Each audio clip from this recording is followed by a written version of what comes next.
Hey DSA, it's Jenna here, and today I'm going to give you a little recap as to how we started this year in the world of AI and where we are now. I started teaching AI for interior designers 2 years ago, so I'm going to give you a little recap as to what happened just in the last year since I've been teaching it, because that's when everything kind of got real. When I started teaching AI for interior designers in what was it, November of 2023 with the first class about Midjourney.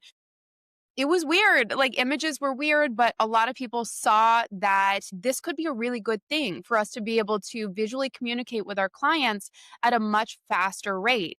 We also saw the other side of it, which is this technology in the hands of everybody could be an issue to our jobs, right?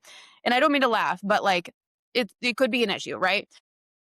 That's where we are now. Now we have a technology as of honestly the past 3 weeks, and everybody has this technology. So it's only going to get better from here, and preparing ourselves for what's coming, where we're at in the world of AI, and how that's a positive thing for us, how it could be a negative thing for us, and what happens now that everybody has the power to create images to see whatever they want in their space the second they take a picture on their phone, which is literally what my new phone does. It is instant, and Nano Banana shows up the second I take a picture because it is infused with Google Gemini, and Nano Banana is the image generator that's inside of that.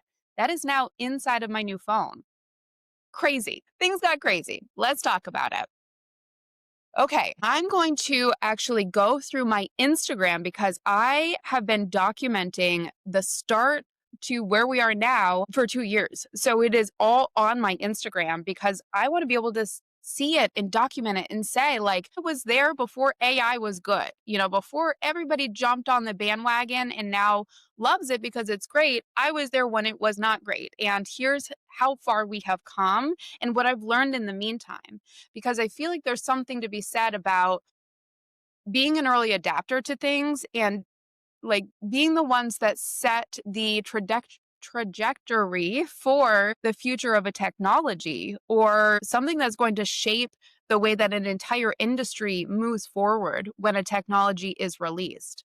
So ever since the beginning of time with technology, the people that create these apps and these softwares and these programs, unless if it was created by a professional to solve a professional problem that they were having, is generally created by a tech team that knows nothing about that industry and how it actually functions. And the end goal is typically to use and abuse the people that give you the information to create such a great app to the point that you now can sell that because it's so much better to everybody, because that's the bigger market, right? That's where the money is, not the people that are designing and creating spaces and need these professional tools, not us. That's not who their target audience is, unfortunately. Knowing that tech companies, unless if it was created by or for somebody in our industry, they're not really keeping our best interest in mind because we are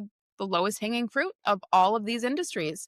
Everybody lives in a house, hopefully, and everybody wants their house to look and feel like themselves and be a comforting place that they can live in and thrive, right? And function and just like be themselves. So, of course, that interior design industry is going to be something that is a target for these technologies because everybody wants it and not everybody can afford the luxury of hiring a professional. So that kind of sets people apart, right? That in the end will really bring more value back to what we do on that human scale. But in the meantime, it's going to be messy. So let's talk about where we were a year ago and where we are now in our industry, because things have changed quickly and we knew they were coming, but man, are they here.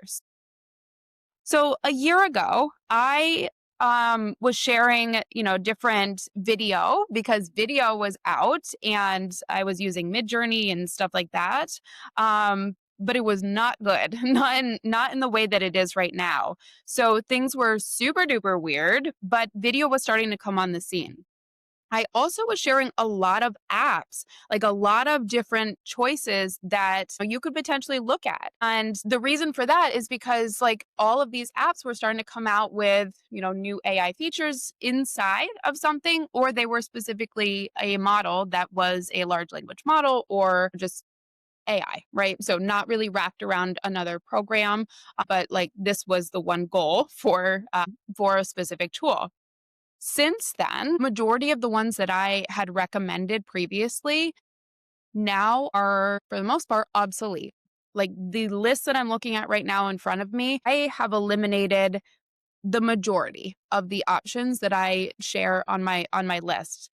I still leave a lot of similar tools on that list because, we're not all doing the same thing. We're not all using the same programs. Like you might be Google based. You might not be using ChatGPT. You might just love Perplexity and ChatGPT, or sorry, Perplexity and Comet, the new browser, and don't have any of the others. So I leave a lot of options that I've tested and still would recommend in my tool list for free on my website, just because you should know and check out other options that may be better for you.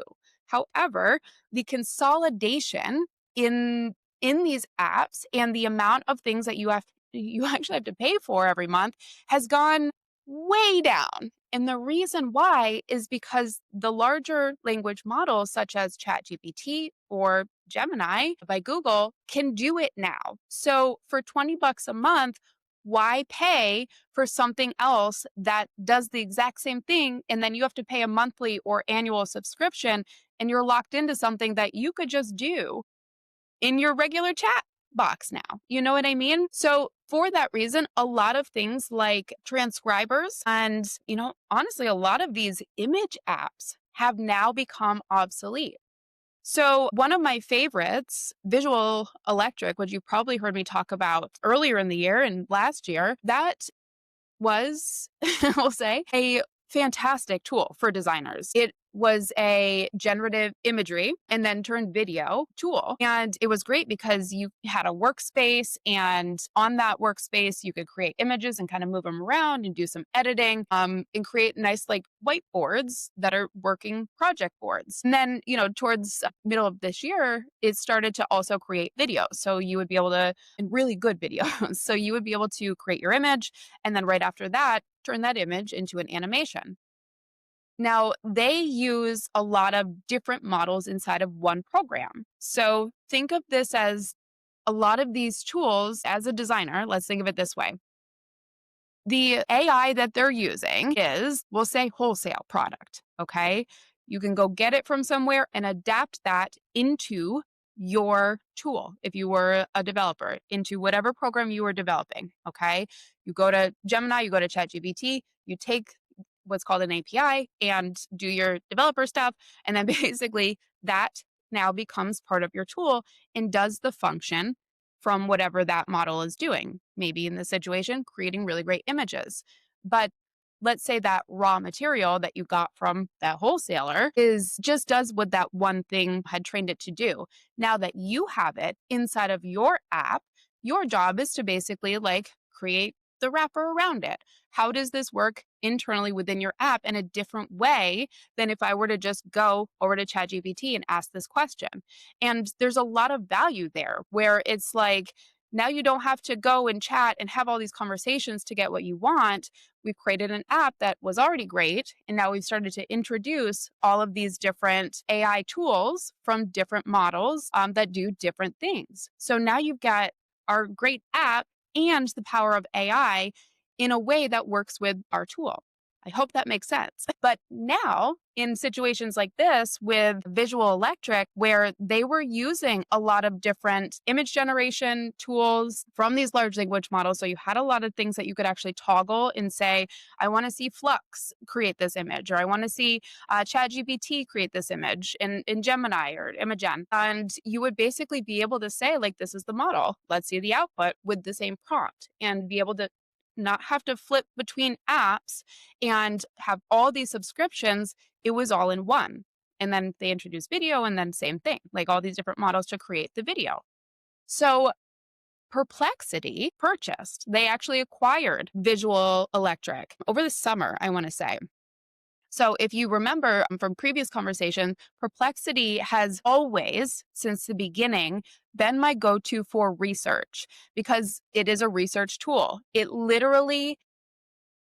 was built to search the internet and get legitimate answers and return links. So when ChatGPT was lying to us, which it still likes to do a lot, and saying, "Oh yeah, that's real," and I'd be like, "Well, where's the source? Like, where did you get the inspiration or a context for that answer?" And it half the time couldn't tell me. But Perplexity has always been able to do that. So I've always been a Perplexity fan for that reason, because if I want to research something, I want the answers to be legitimate and well thought out. And that's what Perplexity has always done. So when Perplexity turned into a agentic, which means it's basically an agent built in, and agents do things on your behalf, or you can just chat with them. Um, when they built that into a browser, meaning where you go on the internet, so this could be very similar to Google Chrome or Microsoft Edge, something like that. They created their own version, and this came out a few months ago. Actually, sorry, over the summer I was beta testing it. This came out as part of Perplexity, but now Comet. Okay. Comet and Perplexity, same company. Okay. Comet's just the name of the browser. Perplexity is still its own app. If you wanted to just use it without the browser, you could do that or go to perplexity.ai, I'm pretty sure is the website. So they actually ended up acquiring Visual Electric. And so now we have this incredibly powerful research tool slash browser slash agentic AI, which is, hey, you want to check out your email and go just have it do things for you? It can do that. Okay. Not just email, it can do a lot of things. But if you're logged in, it can go do that stuff.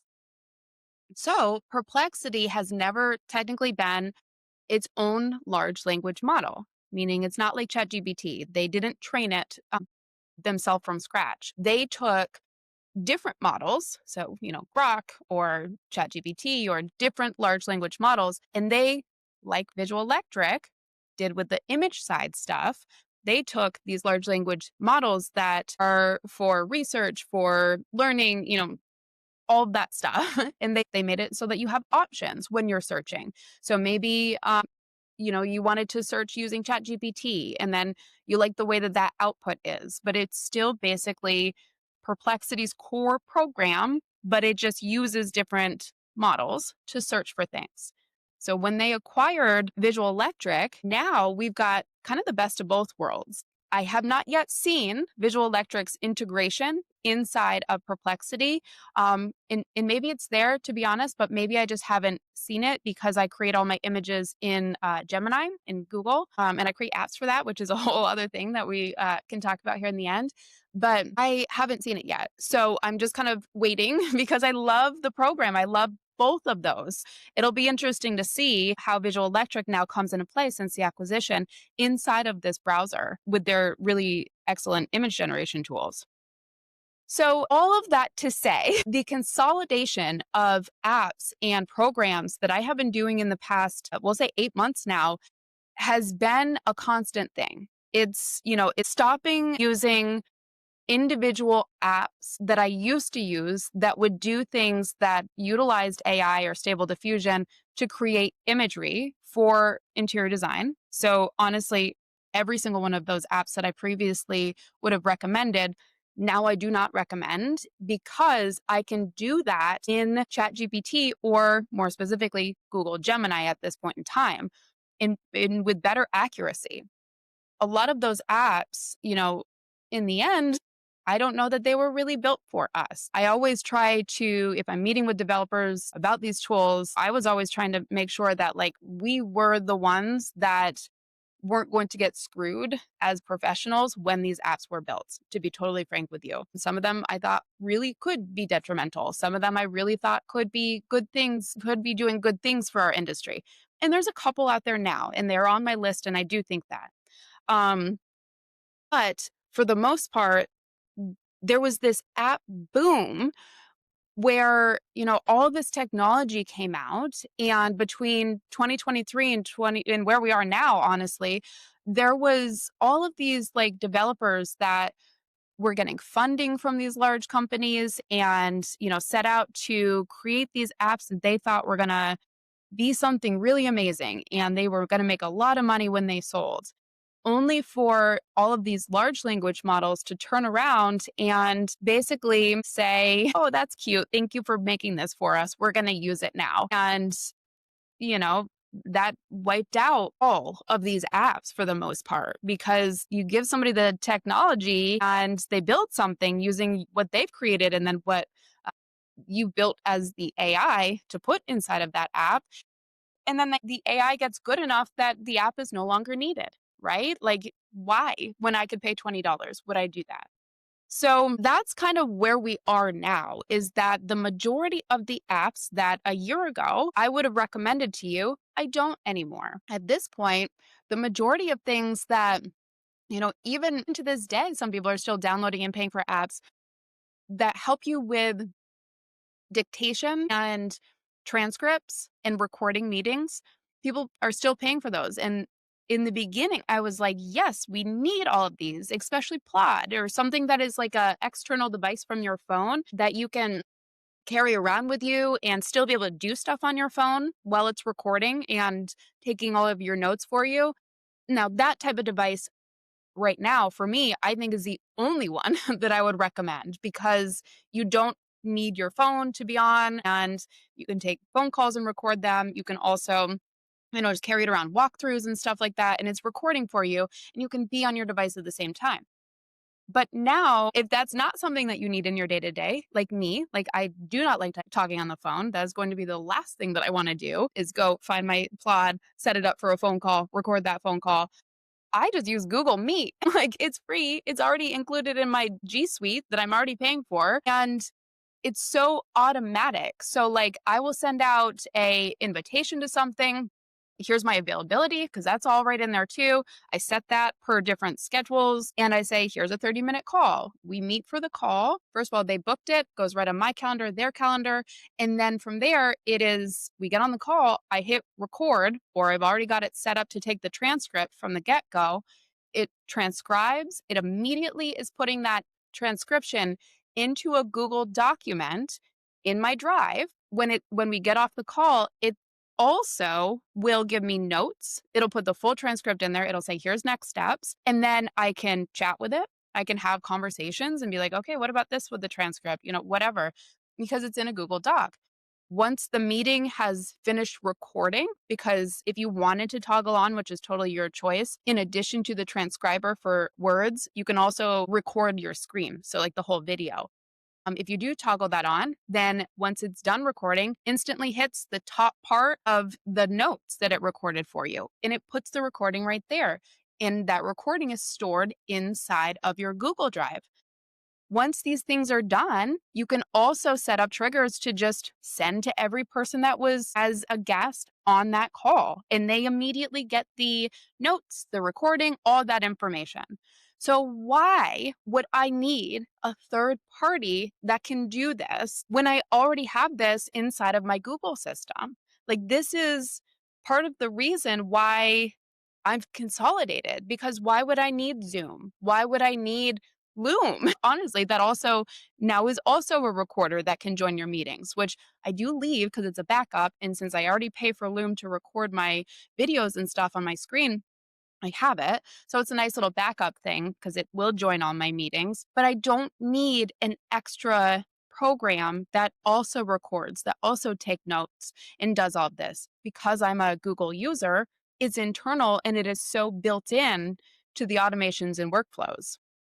So there's just one example of how I was able to remove a ton of different components, Calendly for booking. Zoom, I would love to eliminate, but sometimes there's odd things that do happen with larger groups when I'm teaching in Google. Also, to lock in attendance for CEUs, I am keeping Zoom for that reason. But I don't need the companion. I don't need all of these things that come with it, because they're just add-ons that I don't need. I already have them inside of my other programs.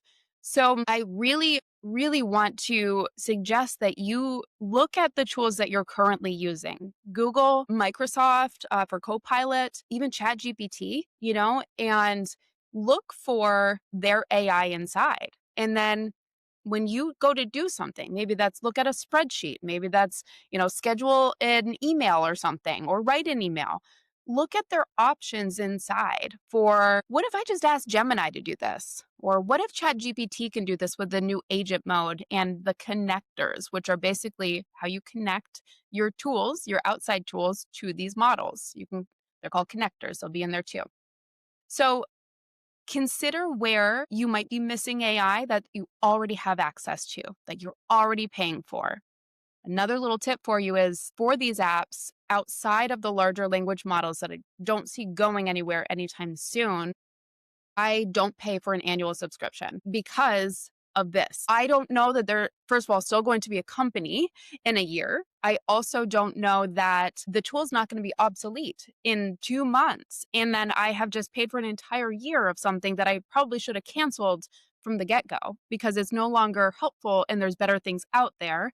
And sometimes these apps are like, cool, let's just take the money and then not do the updates when the new stuff comes out because they were built on more archaic, the way that they built the app from the beginning is not as up to date. I'll say that in non-techie terms, but they're just not as up to date and growing with the fast-paced technology because they were built on an antiquated code system, basically. And those are like older apps that I'm talking about, not so much the new ones that are coming out. Okay, so with all that being said, we are now in the world of agentic AI. Basically, a year ago, I'm just double checking to make sure I didn't miss anything because I think that pretty much covered it. In the world of agentic AI, that means agents. And so agents are things that can do stuff on your behalf. Basically, we have had custom GPTs, so generative pre-trained transformers, where you could go to ChatGPT or Gemini and say gems, and you could say, when somebody emails me with this is typically my reply, but adapt it, in a different way. And it would know your information, know that if you provided something, it would have to give you an output that is formatted in this way, right? So now those are all also integrated into your Gmail. So instead of opening Gemini or instead of opening, whatever large language model tool you're using, now a lot of them are starting to be built into the tools that you're currently working on anyway. New agentic AI through Google they're called agents. And I first discovered this because I do a lot of testing with Gemini in app building using their backend materials. So basically, before you have any kind of a conversation with ChatGPT, you can okay. So this summer, I was talking to Google because I jump on the phone with them frequently and talk to their developers about what's here, what can I use, and then I go out and I actually start building with them, which is what the AI App Studio is now, and I'll get into that in a second. But this summer, I was talking to them about Agent Space, and the name is now different. They changed the names after they get out of the betas. But Agent Space is basically where you can go and create little agents that do things for you inside of Google. Like you already pay for it, it's already in there. So now I'm seeing what was Agent Space when I was looking at it in the raw developer format months ago is now inside of your Gmail. Like if you go up to the top right, you'll see a little star spark there, and that is for Gemini, but you'll also see something there for flows. And flows are, let me bring it up. So we got Studio next to it. I guess that's it. Sorry. It's Studio. And then we've got My Agents there. And once you're under My Agents, you can see templates, you can go and explore different things, but they've got things in here where it's notify emails from key people or reply, to certain things or notify me when I get stuff in different spaces. And that could be Google Chat. It's not just email. It's basically a way for you to use the agents to say, if this happens over in my inbox, then maybe send a chat thing to the team that says, oh, this just received from this client. Now do this.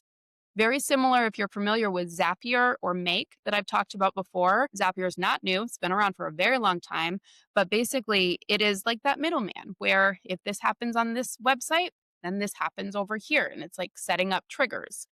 now that is built into Google. Like it is just built inside to an extent. You'd have to, if you're using something outside of Google, there's other connections that you would have to make there. But just the fact that I can say, go find this email from this client and then go find all of the Google Drive documents that we've ever shared, that's a time saver.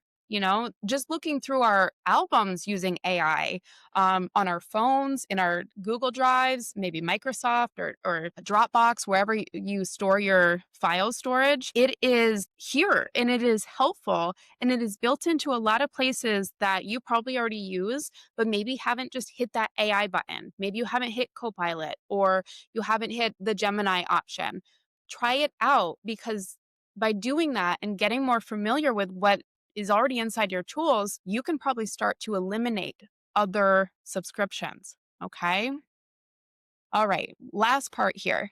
It is the rise of what the nerds call vibe coding. So I didn't realize I was vibe coding all summer until I saw this name come out. And basically, what it is I use some of these apps and I've tested lots of different ones, but primarily I now use the AI Studio with Google, and I use like this developer side of it.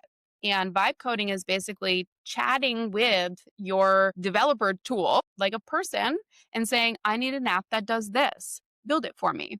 And then once it builds it, you have a chat thread and you're saying, this doesn't look right, or we need to finish making it so that I can actually download this. Because when you build apps, everything needs to be built. Like you give it an idea, and then it's like, here is a beautiful app. But then your job is to be like, does it fully function? And then you have to sit here and build out every single piece. Now, I'm not a developer. I have built lots of software and websites in my day, but I'm not a developer. I don't code. Okay. I can understand code for the most part, but I think I'm dyslexic, and that is not something that I could ever really do or sit here and want to do. So it's interesting that the technology is now full circle, in that the people that created the technology for apps and for these tools that technically did a lot of damage to the interior design industry when they handed over professional tools that we should have to everybody else because it costs more money. It's funny now that we don't need developers anymore to create the apps that we want. We can just go to tools like AI Studio, and there's a ton of them, of other ones out there, but this is like raw. You're going right to the source. You can just build your own. You can just chat with it and build your own now. And I find the irony in that they tried so hard to build apps that would hurt the interior design industry.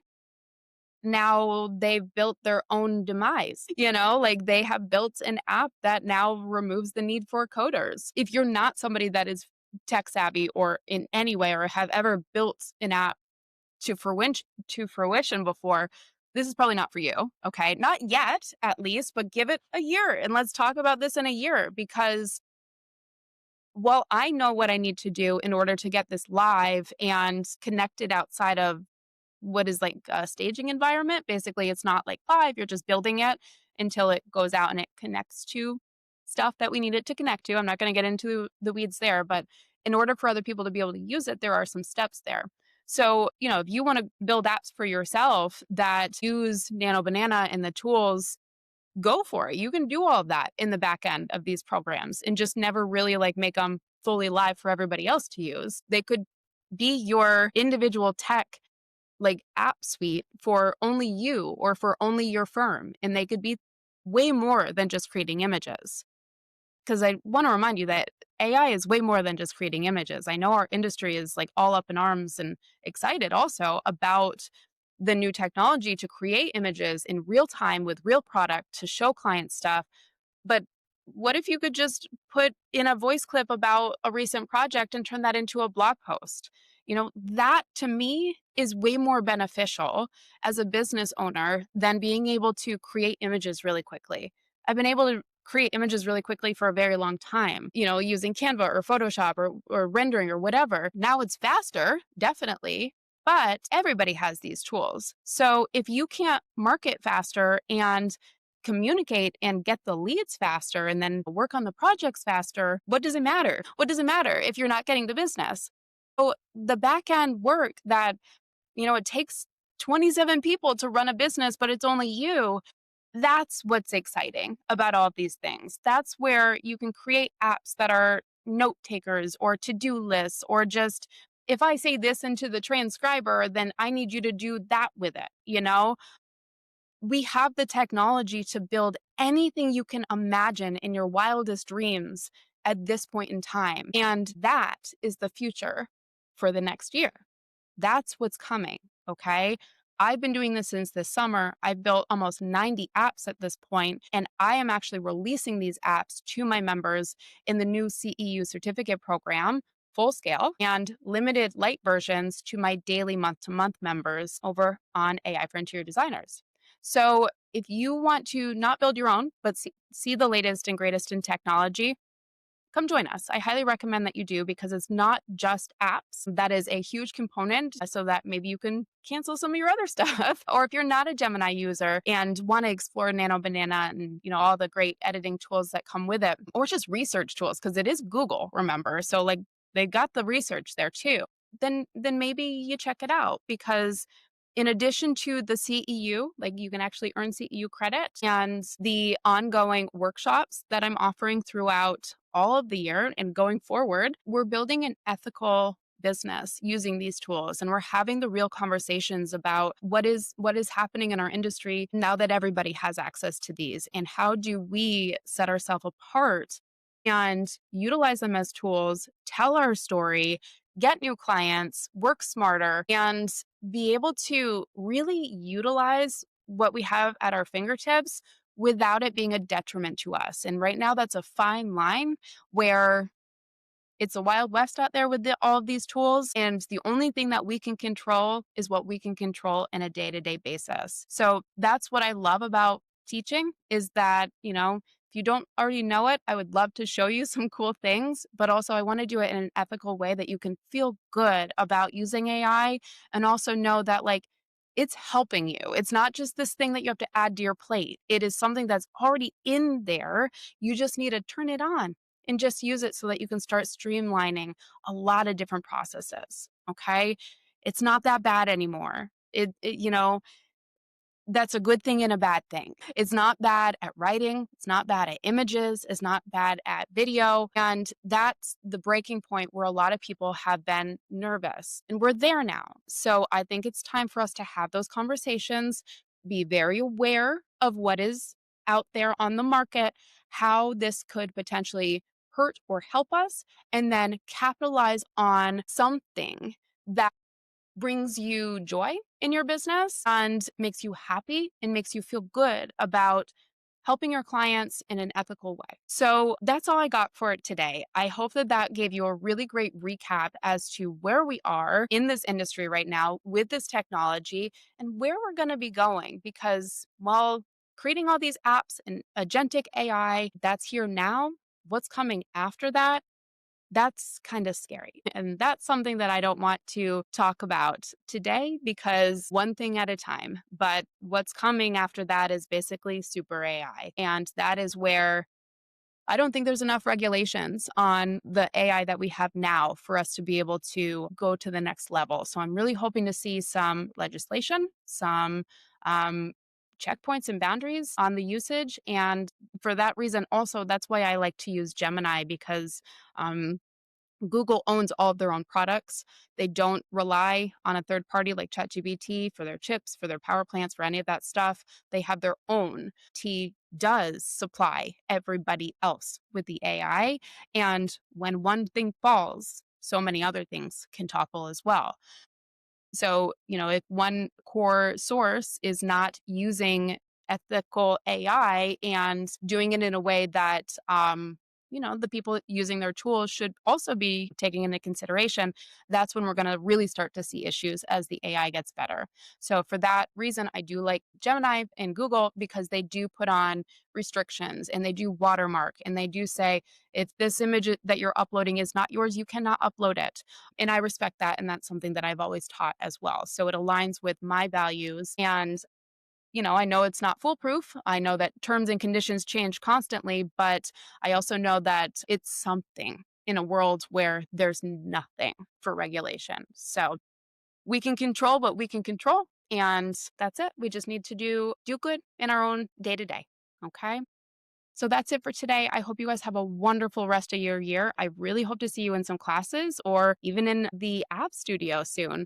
But enjoy the rest of your December. I hope you get some relaxation in. I'm going to. I'm going to take a couple weeks off at the end of the year. And I say that, but never know. I won't be taking meetings and I look forward to that. So thank you all for tuning in every single month and listening to what I had to say about AI this year.